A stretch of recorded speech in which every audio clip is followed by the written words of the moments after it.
Құрметті әріптестер, сабақта балалардың қызығушылығын арттыру үшін, жаңа сабақтың тақырыбын анықтау үшін, немесе сабақта кей кезде болады, бір тақырыпты бірнеше рет өтеміз, сол кезде балаларды жалықтырып алмау үшін осы облакословтың 5 түрлі сервис арқылы жасауға болатын тәсілдер бар. Солар жайында бір шолу жасап өтейін сіздерге. Мысалға, міне Google Chromeға облакослов деген сөзді жазатын болсаңыз, сіздерге осындай сервистер арқылы жасауға болады деп көмек келеді.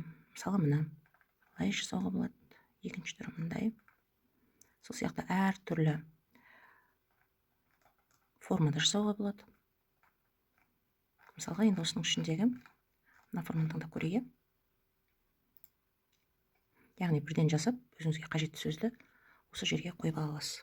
Мысалы, осы жерге өзіңіздің дайындап қойған сөзіңізді қоясыз. Мысалға, 7 сыныптар отан туралы тақырыпты бастайтын кезде, Бауыржан Момышұлының отан үшін отқа түс кимейсің, арың үшін алыссаң өлмейсің деген нақыл сөзі бар. Осы сөз арқылы сабақтың тақырыбын ашуға болады. Жазғаннан кейін создать деген батырманы басасыздар.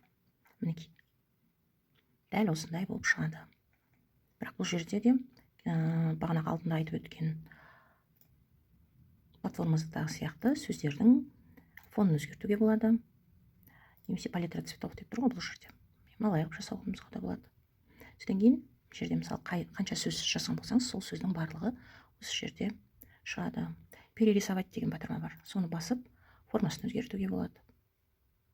Енді оны өзіңіздің талғамыңызға қарайсыз. Жасап болғаннан кейін, осы батырманы басатын болсаңыз, ол загрузкаға сурет болып түседі. Дәл осындай болып шыққан сөзді бірден тақтадан көрсетуге болады. Смарт тақта бар болатын болса, сол жерден көрсетсеңіз, немесе проектор арқылы қосып көрсетуге болады. Немесе әр қатарға жоғарғы жағынан тақтайша сияқты параққа жазып алып келіп, шығарып қойып қоюыңызға да болады.